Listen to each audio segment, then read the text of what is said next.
सपा प्रत्याशी ने भरा पर्चा। एंकर गाजीपुर लोकसभा 75 से सपा प्रत्याशी अफजाल अंसारी ने 2 सीटों में अपना पर्चा दाखिल किया।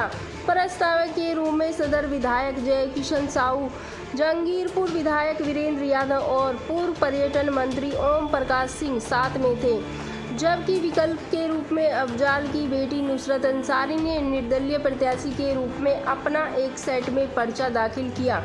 ज्ञात हो कि अफजाल अंसारी की गुंडा एक्ट मामले पर एक इलाहाबाद हाई कोर्ट में आज सुनवाई थी, जिसमें 20 मई को फिर से तारीख लगी है। इसी मामले की वजह से अगर कोर्ट से कोई रुकावट आता है तो अफजाल की बेटी नुसरत के नाम पर सपा प्रत्याशी के रूप में स्थानांतरित हो जाएगा और नुसरत सपा प्रत्याशी के रूप में चुनाव लड़ सकती है।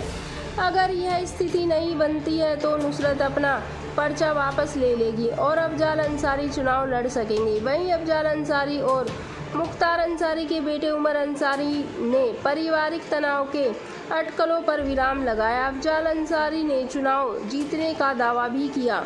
बाइट अफजाल अंसारी, सपा प्रत्याशी, गाजीपुर। समाजवादी पार्टी के कैंडिडेट अफजाल अंसारी के सब्स्टिट्यूट कैंडिडेट की हैसियत से, जैसा कि निर्वाचन आयोग के नियमों में इसका प्राविधान है, पार्टी की तरफ से एबी फार्म अफजाल अंसारी को भी इश्यू हुआ है और पार्टी की तरफ से एबी फार्म नुसरत अंसारी के भी फॉर्म में लगा। उन्होंने भी अपना नामांकन दाखिल किया। वो सब्स्टिट्यूट कैंडिडेट की होंगी। मेरे नामांकन पत्र में कोई आफत बलाए है तो उस स्थिति में भी वो सिंबल ऑटोमेटिकली ट्रांसफर हो जाएगा नुसरत अंसारी का। मेरा सिंबल एक्सेप्ट और मेरा पर्चा वैध, कोई आफत बलाए ना आ जाए, कट जाए आप लोगों की दुआ से। इतना सशंकित क्यों? अरे भाई, इतना सशंकित आप लोग बना दिए हैं। गाजीपुर में कोई न्यूज चल रही है, लड़ी हाँ कि ना लड़ी हाँ, तो कट जाई तो हो जाई, तो उन रास्तों को बंद करना पड़ेगा ना, जिससे कोई आफत बलाए प्रवेश कर सके। एक सेट निर्दल भी दाखिल हुआ है, एक सेट निर्दल कैंडिडेट की हैसियत से भी नुसरत अंसारी का दाखिल फुल प्रूफ नामांकन इसको पूरा कहा जाए। पूरा। आज आपकी हाई कोर्ट में एक सुनवाई चल रही थी, उसमें एक तारीख भी आई है।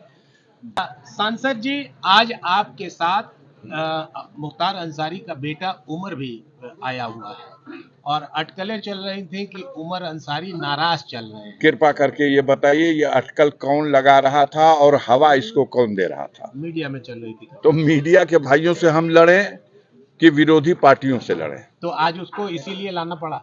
नहीं, हम क्यों लाना पड़ा? हम तो परिवार के गार्जियन हैं। इस स्तर पर हमारे परिवार का बच्चा इसमें सम्मिलित हो रहा है, तो आप फिर इसको भी कोई हवा दे दो, कोई हवा दो। क्या करना है? लाना पड़ा का कहां से बात आया?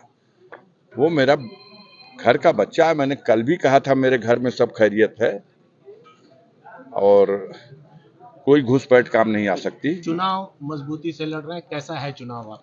हमारा चुनाव आप पता करिए। कोई भी कैंडिडेट अपना चुनाव अच्छा समझता है। हम लोग सादगी के साथ पैदल टहलते हुए अंदर गए, पर्चा भर के जांच पड़ताल करा के वापस चले आए। दिक्कत समझ में आई? कैसी दिक्कत है? कोई अड़चन या कोई?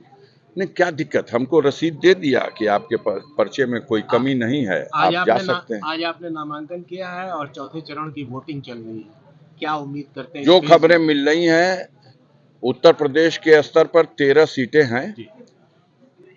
इस पिछले 2019 में 13 की 13 सीटें जीत गई थी भारतीय जनता पार्टी। इस बार खैरियत नहीं है। उन्नाव की सीट पर अनु टंडन चुनाव जीत रही है। इस बार लखीमपुर खीरी, सीतापुर, इटावा और कन्नौज, ये सारी सीटें धुआंधार वोट से समाजवादी पार्टी जीतने जा रही है। जनता का रुझान साफ दिखाई दे रहा है। इन 13 सीटों में आधी सीट भाजपा बचा ले यूपी में, तो बड़ी बात है।